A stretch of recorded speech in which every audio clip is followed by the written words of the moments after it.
السلام عليكم ورحمة الله وبركاته.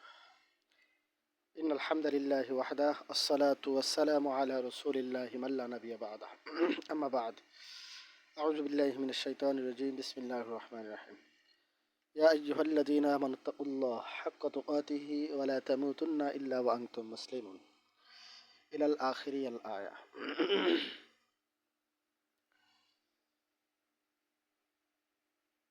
আলহামদুলিল্লাহ, সম্মানিত দিনী ভাই এবং বোনেরা,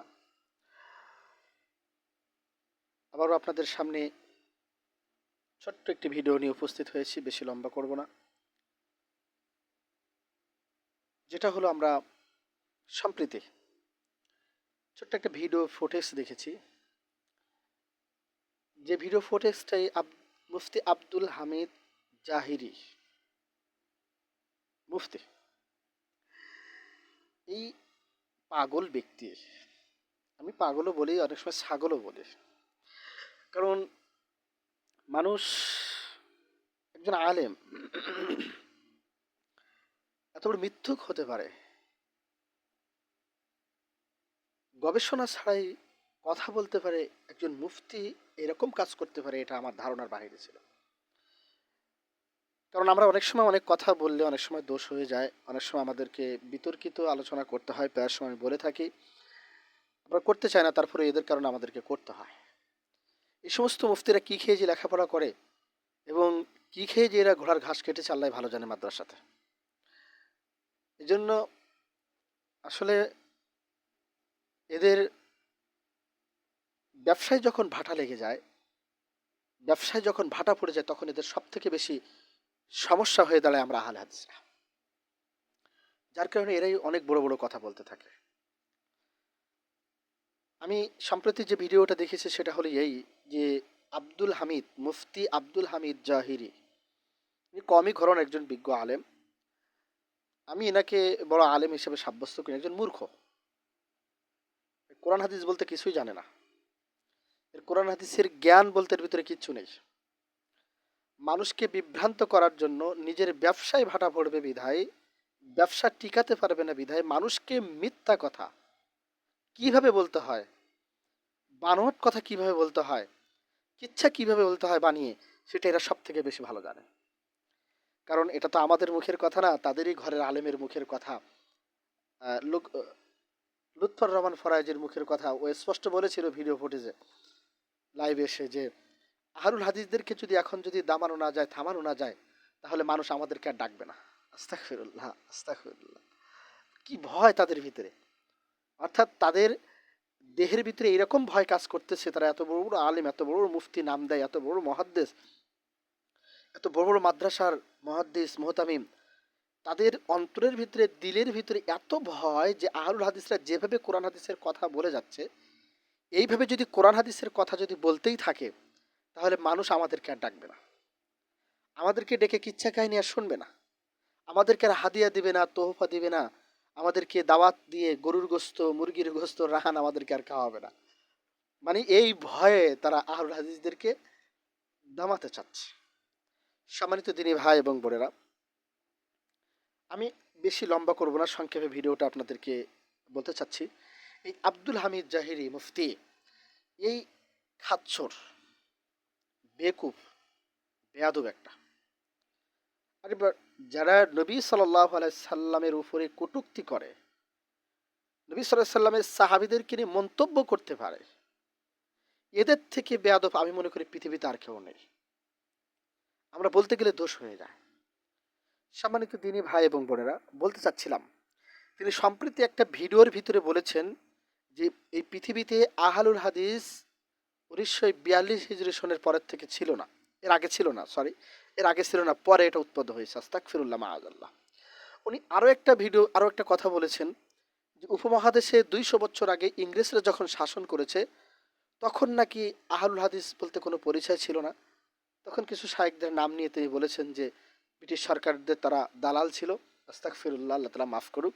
তাদের সহযোগিতা করার কারণে ব্রিটিশ সরকারদের কাছে তারা ধন্না দিয়েছে যে আপনার একটা নাম, আমার চলেই তো যাচ্ছেন, তা আমাদের একটা নাম দিয়ে যান। এই যে একটা মিথ্যা কথা, এত বড় একজন, আমি আশ্চর্য হয়ে যায়।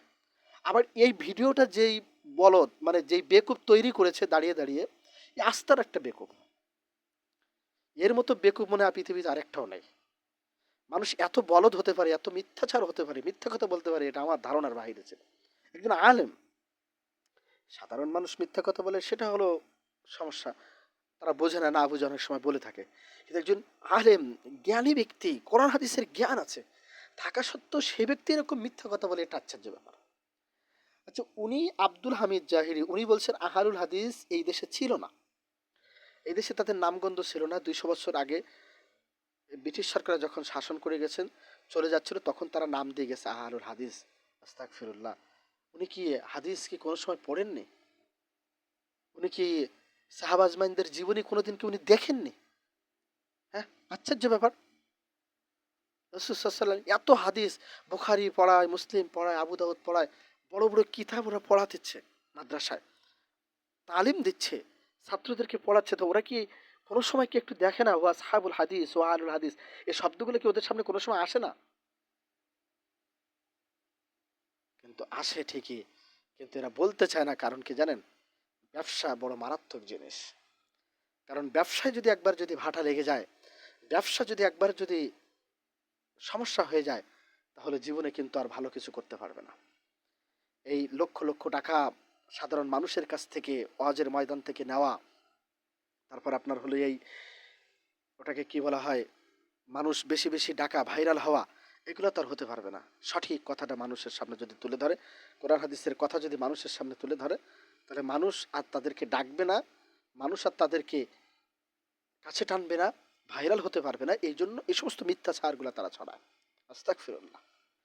উনি বলছেন ব্রিটিশ সরকাররা, আমি বলতে চাই ব্রিটিশ সরকার, আপনাদের কাছে আমার প্রশ্ন, আমি আপনাদেরকে গালিও দিচ্ছি না, আপনাদের কোনো কথার জবাবও আমি দিতে চাচ্ছি না, তবে আমার প্রশ্ন জাতির কাছে, যে ব্রিটিশ সরকারে এদের শাসন করে গেছে 200 বছর আগে, আর মাঝহাবি ভাইদের যারা পীরতন্ত্রকে বিশ্বাস করে, পীর মুরিদিকে বিশ্বাস করে, তারা কিন্তু পৃথিবীর ইতিহাসে সব থেকে বড় পীর হিসাবে যেই ব্যক্তিকে সম্মান করে, যেই ব্যক্তিকে মানে, যেই ব্যক্তির কিতাবাদি দ্বারা তাসাউফ শেখে, সেই ব্যক্তির নাম হলো আব্দুল কাদের জিলানী রাহিমাহুল্লাহ।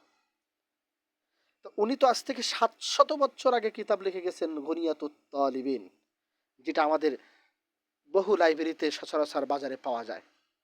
এই গুনিয়াতুত তালিবিনের ভিতরে কিন্তু উনি স্পষ্ট ভাষায় আহলুল হাদিসদের কথা বলে গেছেন। যদিও বা উনি সুফিতন্ত্র পীরতন্ত্রে বিশ্বাসী, কিন্তু উনি আহলুল হাদিসদের কথা সুস্পষ্ট ভাষায় বলে গেছেন।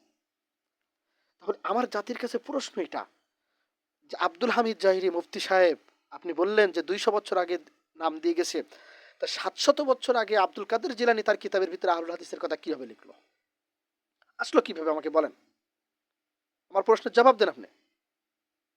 আপনি এভাবে মিথ্যা কথা, বানোয়াট কথা জাতির সামনে ছুড়ে দিয়ে, জাতির সামনে বিভ্রান্ত করে আপনি এভাবে কথা ছড়াচ্ছেন কেন? এই স্বভাব আর এই কুচিত্র খারাপ অভাব আপনার ভিতরে কেন? আপনি একজন আলেম মানুষ, আপনি অজ্ঞ ব্যক্তিদের মতো জ্ঞানহীন বক্তব্য কেন দিবেন? আপনি তো একজন আলেম, আপনার কিন্তু বোঝা উচিত ছিল। রাসূল করিম সাল্লাল্লাহু আলাইহি ওয়াসাল্লামের অসংখ্য সাহাবারা, অসংখ্য সাহাবা আজমাইনরা আহলুল হাদিস, তারা বলেছেন তারা ছিল। তাহলে আমি একটা কথা ধরে নিলাম 200 বছর আগের কথাটাই, তা রাসূল সাল্লাল্লাহু আলাইহি ওয়াসাল্লামের সাহাবীরা কি 200 বছর আগে দেশে আছে? আজ থেকে 1550 বছর আগে চলে গেছেন রাসূল সাল্লাল্লাহু আলাইহি ওয়াসাল্লামের যুগে।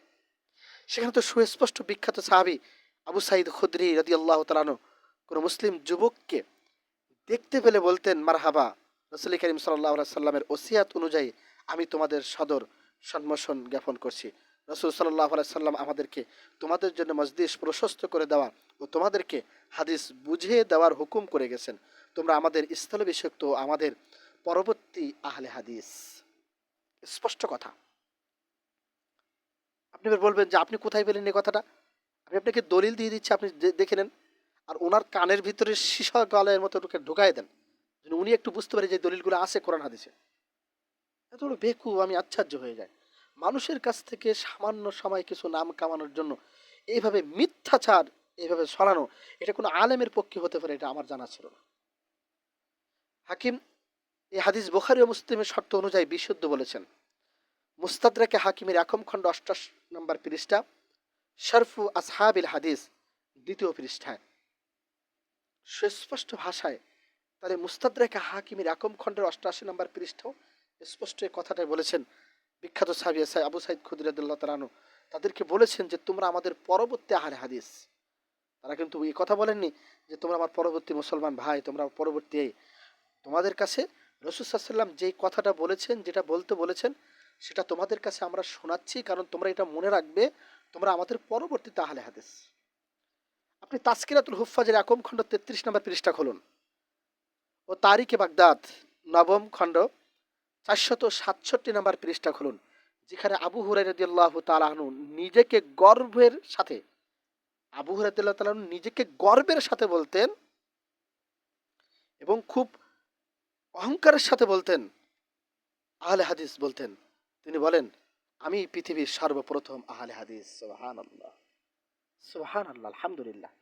তাহলে নবী সাল্লাল্লাহু আলাইহি সাল্লামের সাহাবা আজমানরা, বিখ্যাত সাহাবী আবু রাদিয়াল্লাহু তাআলা আনহু বলেন, আবু সাঈদ খুদরী রাদিয়াল্লাহু তাআলা আনহু থেকে বলেন, তাদের থেকে সুস্পষ্ট বুখারী মুসলিমের শর্ত অনুযায়ী, হাদিস অনুযায়ী তারা প্রমাণ করেছেন, তারা বলে গেছে তারা আহলুল হাদিস। এই গাদা মৌলবী, তুমি যে বললে 200 বছর আগে দিয়ে গেছে নাম, তুমি এত বড় গাধা কিভাবে হলে? এত বড় বেকুব কিভাবে হলে? এত বড় মিথ্যাচার তুমি আহলুল হাদিসের সম্পর্কে কিভাবে ছড়ালে? তুমি 200 বছর আগের কথা বলতেছো। আবু হুরায়রা রাদিয়াল্লাহু তাআলা আনহুর হাদিস যখন তুমি গবেষণা করে পড়ো, তখন তোমার কি এই ধারণা নেই যে আবু হুরায়রা রাদিয়াল্লাহু তাআলা আনহু আজ থেকে 1500 বছর, 1550 বছর আগে মারা গেছেন? নবী সাল্লাল্লাহু আলাইহি সাল্লামের যুগে ছিল। আশ্চর্য ব্যাপার, তুমি একজন মুফতি হয়ে, একজন মুহাদ্দিস হয়ে, একজন একজন এত বড় একজন বিজ্ঞ আলেম হয়ে, মাদ্রাসার মহতামি হয়ে এমন কথা তুমি কিভাবে বললে? তওবা করা উচিত তোমার। আহলুল হাদিসের দেশে ভেসে আসেনি, ইংরেজরা দিয়ে জানি। মানে তুমি প্রমাণ করতে চাচ্ছ উল্টাটা। তুমি বলতে চাচ্ছ আহলে হাদিসরা দেশে ছিল না, ইংরেজ না, ওই মাযহাবীদেরকে প্রতিষ্ঠিত করে গেছে ইংরেজরা। কয় মাদ্রাসা প্রতিষ্ঠিত হয়েছে কবে থেকে? বড় বড় কথা ছড়াচ্ছ তুমি। কাসেম নানতুবি রহমাতুল্লাহ আলাইহি কবে মারা গেছেন? কবে প্রতিষ্ঠিত করে গেছেন কয় মাদ্রাসা? আগলের দল কোথাকার। তুমি কোরআন নাই জানো না, হাদিস জানো না, তুমি মানুষের সামনে কোরআন হাদিসে কথা বলতো না, কিচ্ছা খায়নি তোমার বাপ দাদার, তোমার আকাবি, তোমার বড় ফির, তোমার দাদা হুজুর, আব্বা হুজুর কি করেছে, তুমি সেই সমস্ত বলে মানুষকে তুমি বিভ্রান্ত করতে চাও। বেকুব, ভদ্রতা শেখো। আহলুল হাদিস সম্পর্কে বলার আগে, তাদের সাথে কটূক্তি করার আগে তুমি আগে কোরআন হাদিস ভালো করে জ্ঞান অর্জন করো। কোরআন হাদিস সম্পর্কে ভালো জ্ঞান অর্জন করো, তারপর তুমি আহলুল হাদিসের সঙ্গে বলার চেষ্টা করো। আহলুল হাদিস কারা? আহলুল হাদিস পৃথিবীর শুরু থেকে নিয়েই শেষ পর্যন্ত আসহাবুল হাদিস ও আহলুল হাদিস ছিল, থাকবে, আছে, ইনশাল্লাহ থাকবে। এটা চিরন্তর সত্য। নবী সাল্লাল্লাহু আলাইহি সাল্লাম নিজে আহলুল হাদিস ছিলেন। সমস্ত তাবিঈন যারা সব আহলুল হাদিস ছিলেন, এমনকি মাযহাবের 4 জন ইমাম 4 জন আহলুল হাদিস ছিলেন। সুবহানাল্লাহ। দলিল তুমি নিজেই পড়ে দেখো। আহলুল হাদিস আজকে ভারতবর্ষ শাসন করে, আমি সংক্ষেপে আর একটা মিনিট কথা বলি। ওলিউল্লাহ মুহাদ্দিস দেহলভী রহমাতুল্লাহ আলাইহি, উনি ওনার হুজ্জাতুল বালিগার ভিতরে স্পষ্ট ভাষা আহলুল হাদিস সম্পর্কে বক্তব্য দিয়ে গেছে। তোমারই ঘরানার আলেম। বেকুব, তুমি কথা বলে হিসাব করে বলো না। তুমি নিজেকে আলেম দাবি করো, কিসের আলেম তুমি? আল্লাহ তাআলা আমাদের সবাইকে বুঝ দান করুক, আল্লাহুম্মা আমিন। আহলুল হাদিস সম্পর্কে যে কুধারণা মানুষের ভিতরে আছে, আল্লাহ তাআলা এর থেকে আমাদেরকে হেফাজত করুক, আল্লাহুম্মা আমিন। সুবহানাকাল্লাহুম্মা বিহামদিক, আশহাদু আল্লা ইলাহা ইল্লা আনতা, আস্তাগফিরুকা ওয়া আতুবু ইলাইক। আসসালামু আলাইকুম ওয়া রাহমাতুল্লাহ।